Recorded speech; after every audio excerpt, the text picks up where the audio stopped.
essa obrigação.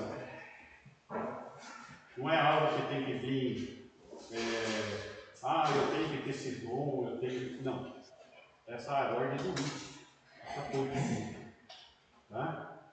E esse hino canta as convicções que nós temos em todos os aspectos das promessas do Senhor em nossas vidas. Porque somos dele. Nós devemos viver, servir a Ele. Né? Muito bem. Vamos dar continuidade à exposição de 1 Tessalonicenses. Hoje nós vamos ver no versículo 9 ao 12. Nós estamos trabalhando aspectos da vindicação, aonde a consagração e a vindicação estão ligados ao quê? Ao exemplo cristão que temos em Paulo e que devemos ser. Devemos ter exemplo cristão. O que é vindicação? É a reclamação da recuperação do ministério. A justiça divina. Para quem que está reclamando? Para Deus.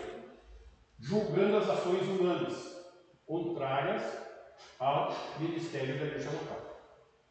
Isso estava ocorrendo em Tessalônica e essa é uma realidade em todas as igrejas locais.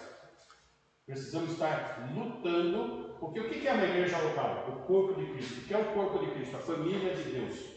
E nós somos membros do quê? Da família de Deus. E nós temos que lutar por essa família. Muito bem. Do versículo 1 ao versículo 12, que nós estamos concluindo hoje, ele está trabalhando a conduta no passado marcada por extrema dedicação. Se nós formos observar, os 12 versículos estão falando de quando Paulo estava com eles. E Paulo já havia se retirado e, na ausência de Paulo, se levantaram os opositores. Então, ele está escrevendo essa carta falando do período que esteve com eles, do período passado, embora fosse um passado próximo, logo após a saída dele. Tá? Então, esses 12 versículos estão trabalhando esses aspectos. Nós vimos no versículo 1 ao 4 a conduta marcada por amor altruísta. O que é amor altruísta? O contrário de amor egoísta. Amor egoísta é quando você se ama, as coisas têm que ser do seu jeito, da maneira como você quer. Altruísta é em favor da igreja, do corpo de Cristo, em favor dos irmãos. Altruísmo. Okay? Essa conduta de exemplo cristão, essa conduta deve ser marcada por trabalho incessante, porque nós vimos da última vez. O trabalho incessante de Paulo. Okay? E hoje nós vamos estar vendo a conduta marcada por vida na família de Deus. Ok? Muito bem. Então Paulo reclama a preservação do seu ministério. Então ele fala de sua motivação pura e honesta, a dedicação dele, isso nos 4 primeiros versículos. Ele fala do seu trabalho incessante e fala de que sua vida permanecerá imaculada, porque ele não estava querendo usufruir dos irmãos, tirar proveito dos irmãos. Então seu amor foi amor altruísta. Vimos a vez passada mostrando o seu afeto materno, como mãe que amamenta, o seu cuidado como uma mãe. E hoje nós vamos ver o aspecto do conselho paterno. Então aqui são formas, maneiras que ele se expressou, se relacionou com a igreja de Tessalônica.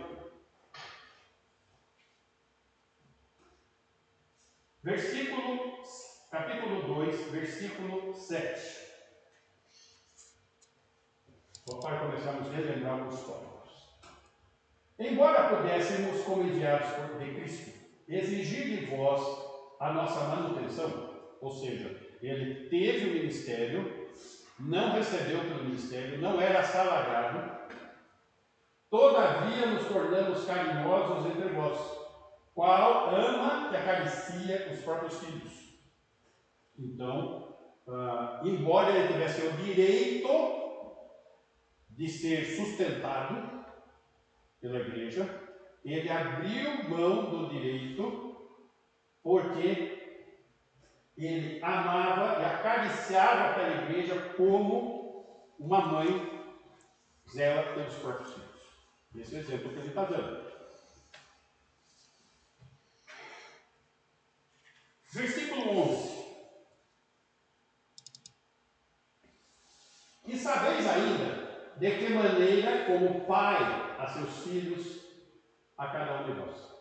Ele sai da figura materna e vai para a figura paterna. Tá? Aonde agora nós vamos ver quais são os aspectos paternos para os seus filhos espirituais. Você pode estar pensando, puxa, mas esse é um papel pastoral.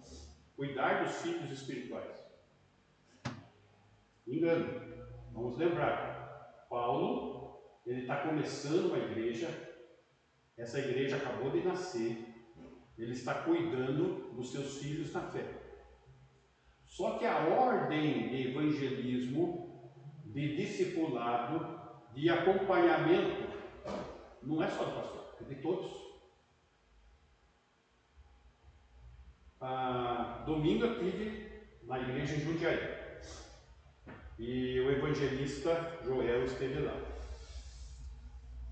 E no intervalo que nós tivemos lá para almoçar, na verdade foi intervalo, não terminou o almoço. Eu estava conversando com uma irmãzinha de Jarinu e ela estava falando que toda segunda ela está evangelizando e discipulando uma amiga. É disso que nós estamos falando. Então, se você não teve o privilégio de servir a Deus, evangelizando e discipulando, vamos começar com o propósito nisso. Porque o nosso amor, ele tem que ser altruísta. E percebam que hoje está em voga, está em moda, o crente ir à igreja para ser servido. A igreja tem que funcionar do jeito que ele quer, do jeito que ele gosta, e tem que se sentir assim, cuidado. Mas ele o crente não está olhando o seu papel. O papel do crente está numa ordem clara: evangelismo, discipulado, todo o crente. Aconselhamento primário. Qual primário? Se surge uma situação que a pessoa não tem habilidade para lidar, passa para o pastor. Mas as orientações básicas, primárias, vocês têm condições de passar. Então é nesse sentido que o texto está escrito, para a igreja. Então, começou-se uma campanha de evangelismo lá. Eu vou trazer essa campanha para cá também. Então vai vir o evangelista, tem um curso de evangelismo, tem material já, tem uma missão que já está em 150 países. Uma missão estruturada, com material, tem curso, tem apostila, tem livro, tem tudo para que vocês tenham vida frutífera. Tá?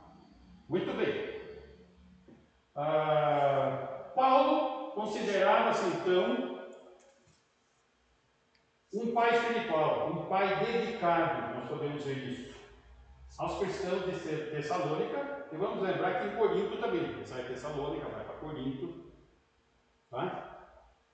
E isso inclui algumas coisas ligadas também a Corinto. Vamos ver isso. 1 Coríntios capítulo 4, versículo 15. Porque ainda que tivesseis milhares de preceptores em Cristo, ou pais, não teríeis, contudo, muitos pais, pois eu, pelo Evangelho, vos gerei em Cristo Jesus. Paulo vai lá e evangeliza aquele povo e se torna preceptor, pai espiritual. E isso todos nós podemos ser. Inclusive as mulheres. Quando a mulher vai ser pai, ele não foi mãe, já amamentou, é a mesma coisa. Tá? Então, precisamos ação. O verdadeiro pai, ele gera e cuida dos filhos. Está cheio de pai que só gera o filho. Deixa largar. O verdadeiro pai, ele gera e cuida. Você já teve essa experiência paterna? De gerar um novo nascimento de alguém?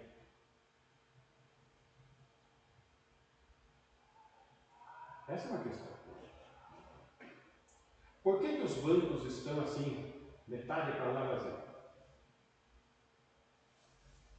Porque precisa que as ovelhas reproduzam. As ovelhas precisam reproduzir. Muito bem. Quais são os deveres do pai espiritual? Versículo 9. Primeiro dever. 1 Tessalonicenses 2, 9. Trabalhar. Pai tem que trabalhar, gente. Tem que trazer sustento para casa.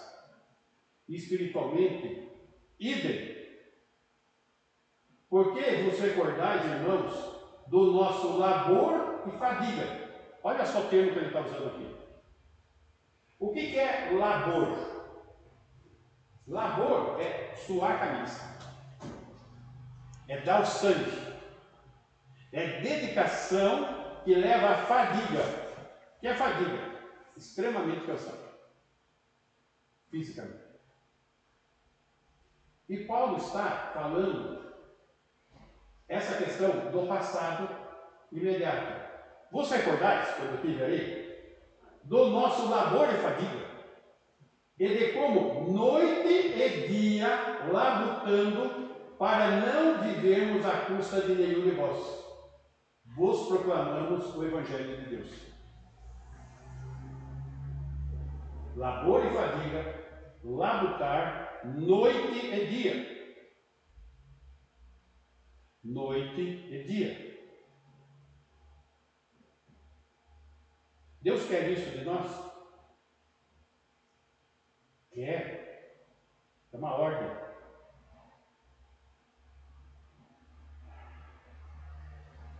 Eu já tive algumas experiências interessantes. Uma que me chamou a atenção,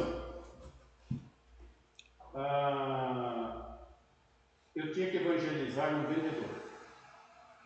Só que esse vendedor, ou nós, entrávamos na empresa às 7 horas da manhã. Então, que hora que eu ia evangelizar esse cidadão?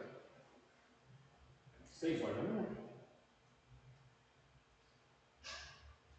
Só que eu estava com fadiga, cansado de espírito. Deu o horário.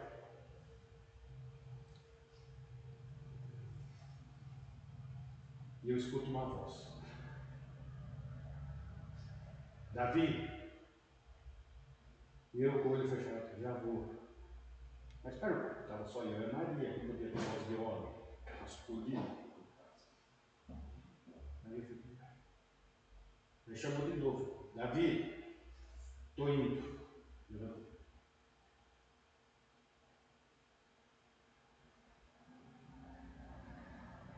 Gente, a questão não é se ouve voz ou não ouve voz, ou por qual isso.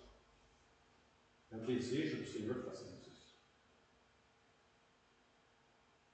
O desejo do Senhor. E essa é a questão. Muito bem. O pai trabalha para sustentar a família, pois somos o quê? A família de Deus. Efésios 2:19. Efésios 2:19.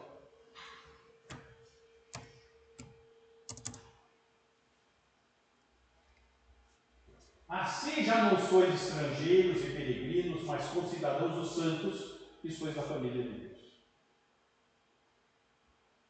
Nós somos da família de Deus, meus irmãos. 20. Edificados sobre o fundamento dos apóstolos e profetas. Palavra de Deus. Sendo ele mesmo Cristo Jesus a pedra angular, o alicerce da nossa fé, da igreja. 21.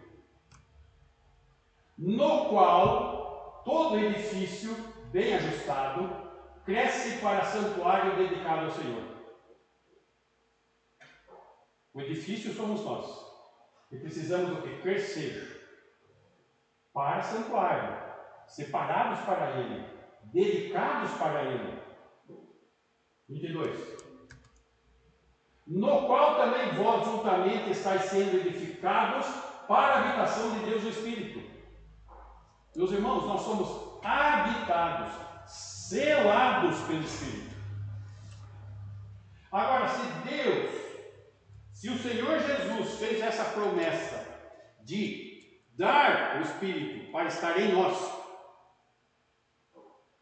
vocês não acham que fica muito em vão uma promessa desse tamanho de Deus em nós para não vivermos o que Ele pede que vivamos?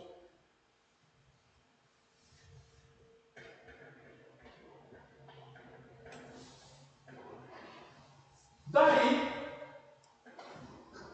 a razão porque Paulo continuou fazendo tendas, abrindo mão do seu direito de sustento, em favor do Evangelho, em favor da família de Deus, usando essas palavras fortes como labor, fadiga, bem como noite e dia labutando. Aí está a questão. Apocalipse, capítulo 2, versículo 1.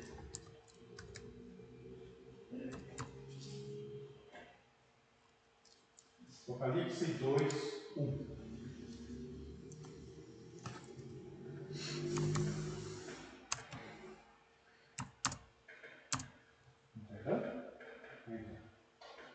Ao anjo da igreja em Éfeso. Quem que é o anjo da igreja em Éfeso, gente? Hã?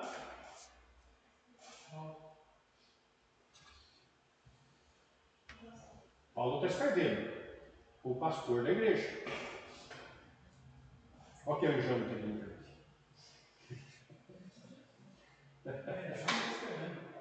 É João. Não, é que João está escrevendo para Éfeso, da onde foi Paulo que isso. Cruzou tipo biblioteca. Boa, Juninho. Estas coisas diz aquele que conserva na mão direita as 7 estrelas e anda no meio dos 7 candeeiros. Quem são as 7 estrelas? Os pastores. Estão onde? Na mão direita do Senhor. Tá? E o Senhor anda no meio dos 7 candeeiros de ouro, que são as igrejas. Versículo 2. Conheço as tuas obras, tanto o teu labor, olha o verbo lá, como a tua perseverança, e que não pode suportar homens maus, e que puseste à prova os que a si mesmos se declaram apóstolos e não são, e os achaste mentirosos. Igreja zelosa, dedicada, com labor. Tá? 3. E tens perseverança, e suportaste provas por causa do meu nome, e não te deixaste esmorecer. Tá? Uma bela igreja. 4. Tenho, porém, contra ti, que abandonaste o teu primeiro amor. Meus irmãos, note, abandonar é uma ação consciente. Ele abandonou o primeiro amor. Estou vendo aqui o primeiro amor do Arthur. Aí lá. Ainda bem dele, ela deu. Mas aí que está a questão. Esse homão gigantão, tão dócil, romântico, e depois de casar.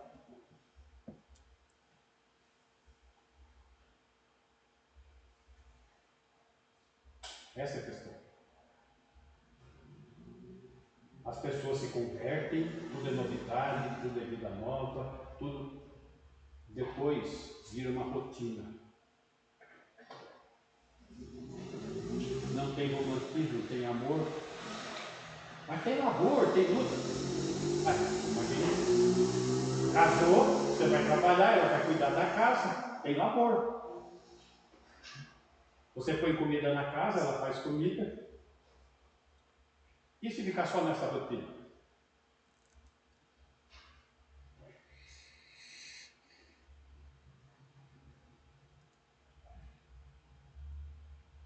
Aí fica a questão. É aquela questão. Ah, meu, você está vendo a lua? Ah, tá linda a lua, né? Casou. Olha só que linda a lua. Tá louco, é? Que lua, que vamos tratar de se mexer? Exatamente. A perda.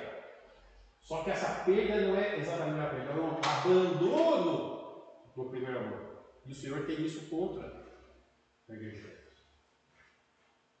E aqui está a questão, note, não é só labor, tem que conter amor. Note, tem uma sequência: amor, paterno, materno, aonde o papel paterno de trabalhar, mas tem que ser regado com amor.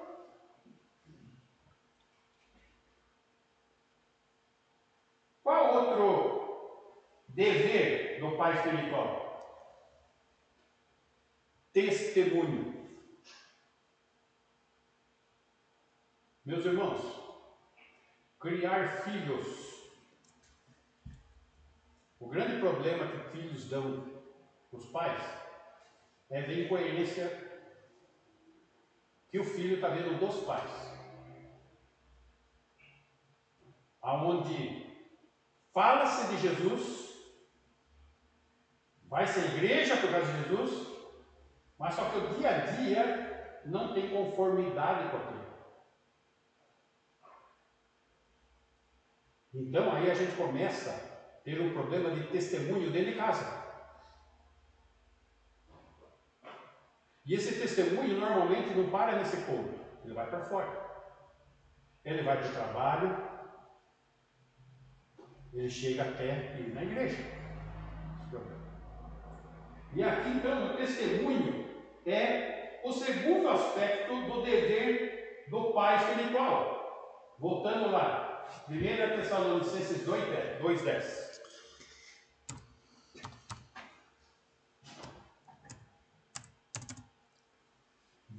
Vós e Deus sois testemunhas do modo porque piedosa, justa e irrepreensivelmente procedemos em relação a vós outros e crentes. O testemunho é para quem? Para vós, os de Tessalônica, e para Deus. Não. Porque Paulo pode dizer da vida piedosa, justa e irrepreensível dele? Porque ele também tem o testemunho de Deus. Ele não tem uma vida dobre. O que é uma vida dobre? É um aqui, é o outro lá fora. Vida dobre. Não é o caso dele. Porque ele está levantando o testemunho dos irmãos e de Deus por testemunho. Então, ele como pai espiritual, como cabeça espiritual da família, tem que ser exemplo para os filhos, como diante de Deus. Então ele tem que ser o quê? Piedoso. Uma vida piedosa. Ou seja, o que é ser piedoso? É cumprir com zelo as funções que Deus lhe confere para exercitar sua fé. E Deus nos conferiu uma série de funções, uma série de coisas a serem realizadas. Então, isso é uma vida piedosa, no sentido mais puro da palavra, e não de mera religiosidade. Você tem cumprido esse papel? Você tem pregado? Você tem ensinado? Não estou falando de pregação de culto. Estou falando de pregação do Evangelho. Ide por todo mundo pregar o Evangelho. Ensinando, discipulado, todas as coisas que nos tem ensinado. Isso é para nós, meus irmãos. Precisamos pôr propósitos, metas. Não vamos querer evangelizar. Eu quero evangelizar, não vai. Não. Põe na sua mente pelo menos uma pessoa que trabalha para você. Que começa assim. Sabe aquela questão de futebol? Eu já fui jogador, então, quando chegava para o jogador novo, né? Você perguntava, que posição você joga? Qualquer uma. Pode deixar no banco porque não serve.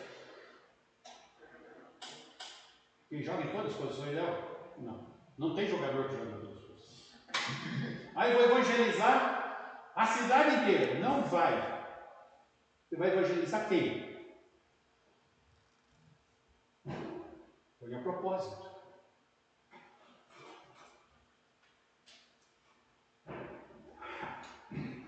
Vida piedosa justa. Refere-se à integridade. Refere-se à retidão de caráter. Refere-se a comportamento. Não está se tratando da justiça da lei, não é disso. Mas sim da justiça prática que Deus efetua em nossa vida. A nova vida. A transformação. Isso ocorre à medida que nós nos entregamos a Ele. Filipenses, capítulo 3, versículo 8.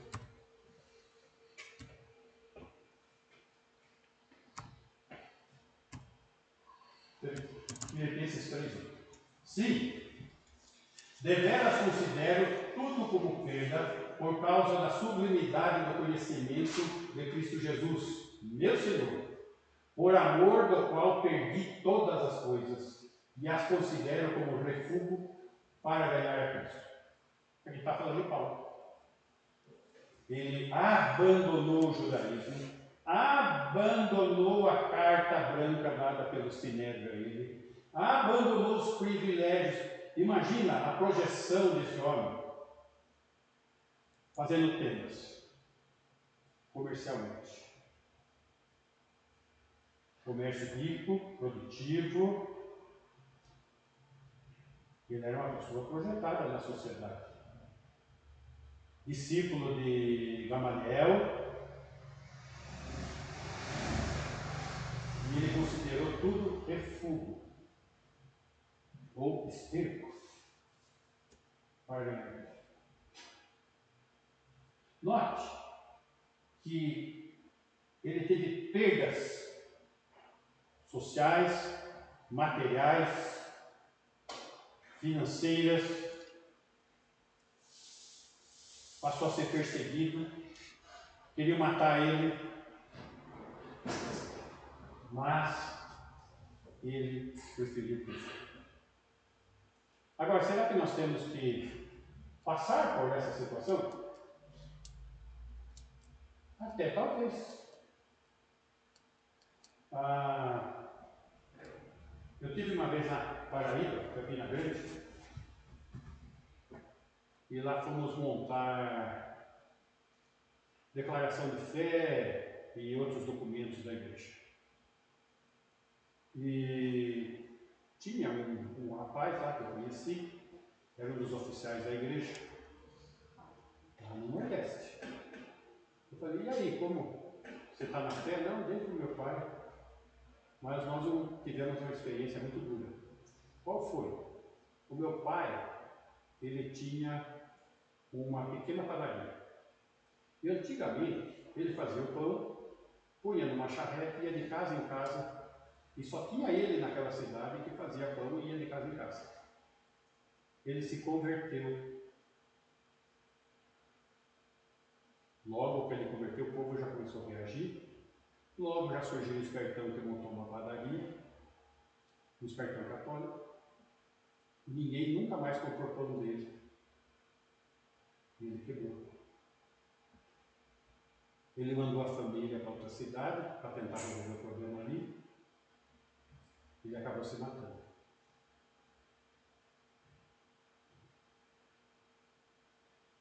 Está certo isso? Ele não tinha estrutura para enfrentar aquele problema. Mas ele devia ter, pela palavra, onde Paulo passou aqui. Imagine aqui, os bairros aqui, todos os bairros da minha igreja católica. Tem aquele barracão na frente. Tem curso de maquininha de colher café, tem curso de adubo, tem curso, né? Agora imagina você, fiquei crente. Você não vai ter alguma represália.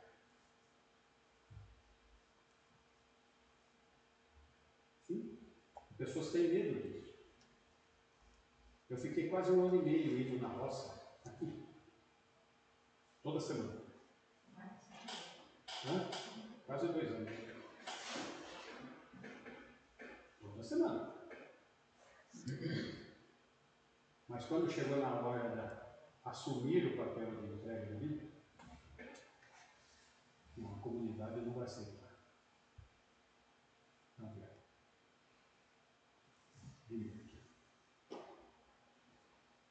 Meus irmãos, essa é a situação. Essa é a realidade. Dá mais um exemplo. Meu filho se formou em Direito.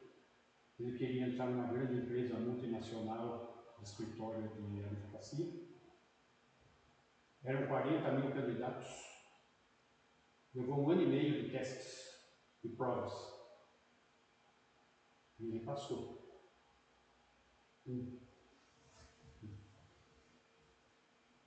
Quando ele foi lá para levar a carteira de trabalho para registrá-lo, estava o gringo, por coincidência lá, viu ele lá, você que é o novo assim,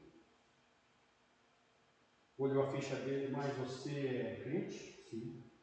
Você é dedicado à sua igreja? Sou. Tem muita atividade, já tem. Tá bom. Você não serve para o cargo.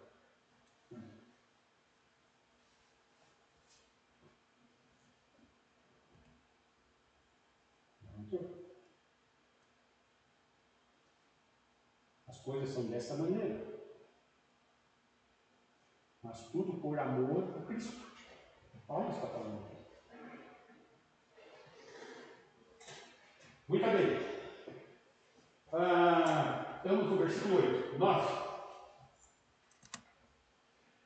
E ser achado nele, não tendo justiça própria, olha só, a questão do trabalhar não é produzir justiça própria, mas é servir a Deus, que procede, não é justiça própria que procede da lei, senão que é mediante a fé em Cristo, é por fé. A justiça que procede de Deus baseada na fé. 10. Para o conhecer e o poder da sua ressurreição e a comunhão dos seus sofrimentos, conformando-me com ele na sua morte. Opa, olha as promessas do Senhor aqui para nós. Comunhão nos sofrimentos dele e conformar com ele na morte. Parece que tem alguma coisa diferente do evangelho que tem sido pregado de prosperidade, de ser cabeça e não cauda, estar em cima e não embaixo. Tudo que você fizer, onde você pôr a mão tem que dar certo. Tem alguma coisa errada nisso. Porque essas não são promessas para a igreja. Mas é isso que está sendo pregado. E é isso que as pessoas, como que tendo coceira nos ouvidos, querem ouvir. Querem ouvir. 11. Para, de algum modo, alcançar a ressurreição dentre os mortos. Em que sentido? Para, de algum modo, alcançar? No sentido de tempo, de dedicação, não no sentido de ser salvo ou não salvo, mas de produzir resultado. Ressurreição dentre os mortos. Essa vocábulo dentre é aquela partícula que eu sempre falo para vocês, a partícula ek. Para fora. Alguém que foi tirado para fora dos mortos, agora tem vida eterna. Tudo bem? E ser irrepreensível. Voltando lá. Irrepreensível. É alguém que não se pode encontrar falta alguma na vida. Não é que ele é impecável. É uma questão de testemunho. Ele não tem uma falta visível. É irrepreensível. E Deus nos escolheu desde antes da fundação do mundo para sermos santos e irrepreensíveis. Sermos santos e irrepreensíveis. Tem propósito. Só que esse propósito é atingido dependendo da nossa dedicação, da nossa santidade, da nossa sermos irrepreensíveis. Efésios 1, 3.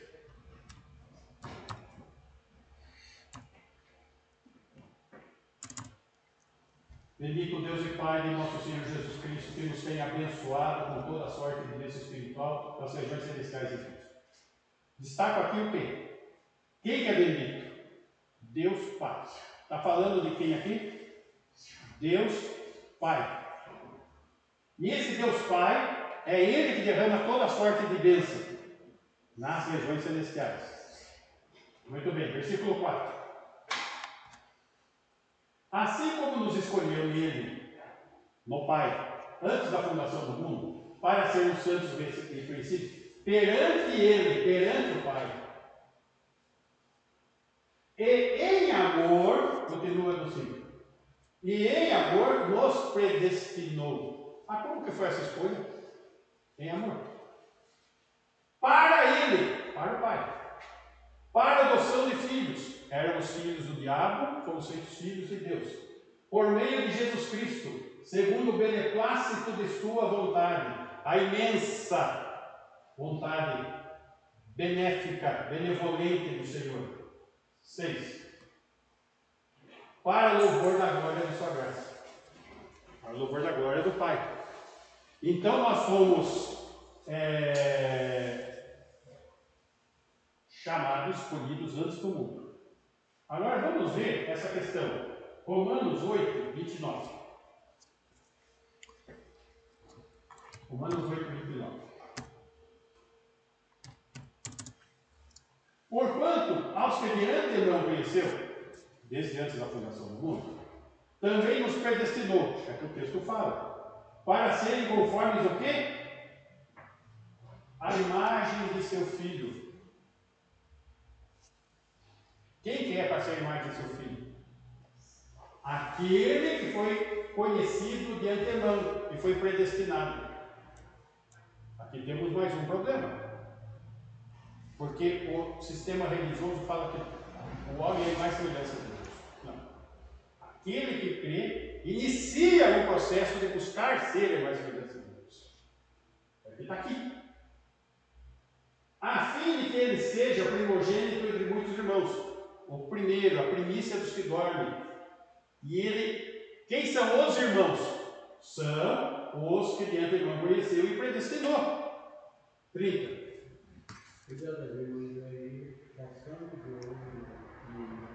Foi feito Adão. Adão pecou, caiu e morreu espiritualmente. Entendeu? E aos que predestinou, a esses também chamou. Meus irmãos, olha esse verbo. Você crê no Senhor? Você foi chamado. Para quê? Tem propósito. O chamamento tem propósito. A esses também justificou. Éramos, não há justo nem sequer um, foi justificado. E aos que justificou, esses também glorificou. Glorificou, já tem vida eterna.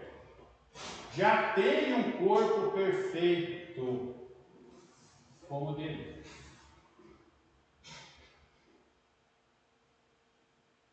Muito bem. Voltando lá, Tessalonicenses, capítulo 2, versículo 11 e 12. Gente, eu estou sem relógio. 8h30. 8h30. Isso, então tá. Versículo 11 e 12 de Tessalonicenses 2. E sabeis ainda de que maneira como o Pai a seus filhos, a cada um de vós, 12.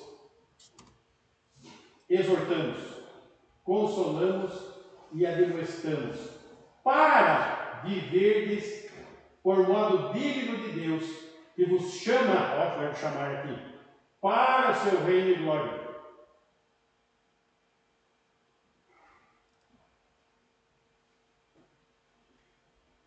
Um pai na fé deve o quê? Sustentar os filhos. Um trabalho em prol da família de Deus. Ensinando com palavras e testemunhos coerentes para que os filhos cresçam no conhecimento do Senhor. Aí está o papel de todos nós. Exortando. Chamar para junto de si e encorajar a prosseguir o caminho.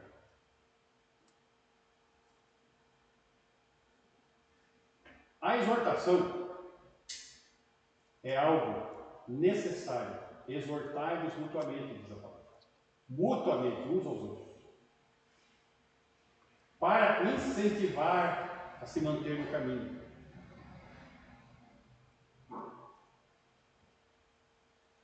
Exortamos, consolamos. Consolar, ela tem conotação de encorajamento também. Porém, a ênfase está na prática do crescimento. Então, o consolar está direcionado para o crescimento do irmão. É necessário consolo. Aliás, nós temos um consolador, o Espírito Santo, para que nós possamos alcançar isso. Admoestando. Admoestar, ele está ligado ao sentido de compartilhar da própria experiência com o Senhor.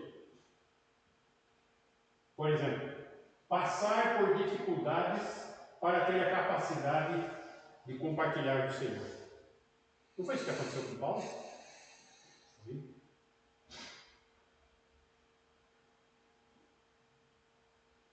Tiago, capítulo 1, versículo 3. Põe no versículo 2 para dar sentido. Tiago 1, 2. Meus irmãos, tende por motivo de toda alegria passar por várias provações. O que o Senhor está prometendo para nós? Prova. Circunstâncias difíceis. Tenha uma certeza. Prova é uma certeza. 3. Sabendo que a aprovação da vossa fé, uma vez confirmada, produz perseverança. Então, se você passa pela prova e se mantém firme na fé, vai produzir o que na sua vida? Perseverança. E essa experiência que gerou perseverança na sua vida, você vai compartilhar de maneira experimental. Eu passei por isso. Então, eu estou te dando algumas diretrizes, admoestando que isso é natural. Você pode passar por isso, eu já passei. Aí, isso que é admoestação. Versículo 4. Ora, a perseverança deve ter ação completa, para que sejais perfeitos e íntegros, em nada deficientes. Ou seja, um crente maduro, adulto. A prova é para o nosso crescimento. E é essa a situação que nós estamos deslumbrando aqui. E Paulo está entrando com um conselho paterno, de pai espiritual, para que as pessoas compreendam que este exercício é o exercício de todos. Amor altruísta, afeto materno e conselho paterno. Esse tipo de crente perfeito e íntegro, e nada deficiente que o Senhor quer que nós sejamos, cada um de nós. Esse é o ótimo. Ok, irmãos? Que o Senhor nos fortaleça para essa tarefa de todos. Amém? Ok. Vamos ficar em pé, vamos orar.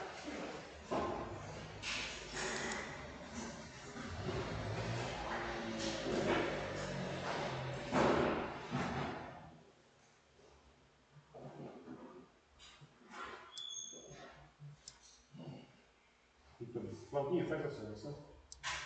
Senhor Deus, Pai, te damos graças, Senhor, por mais este momento em comunhão, Pai, que podemos aprender um pouquinho mais da tua palavra. O Senhor possa, Pai, estar nos ajudando a entender, Pai, a compreender da tua palavra, Pai, que possamos colocar em prática no nosso dia a dia. Que eu possa estar nos ajudando, Senhor, a caminhar sempre na tua presença, Pai.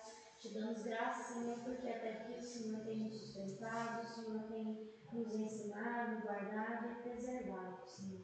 Te damos graças por essa semana, Pai, que o Senhor possa estar abençoando a cada um e suprindo na sua necessidade, Pai. Te peço, te agradeço em nome do Senhor Jesus.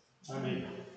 Que o amor de Deus, o Pai, amor manifesto na pessoa de seu Filho, o Senhor Jesus, que se entregou por nós, e tem se feito presente em nós na pessoa de Deus, o Espírito Santo, e tem derramado da sua superabundante graça sobre todos nós. Que assim seja a tua igreja, hoje e sempre. Amém. Irmãos,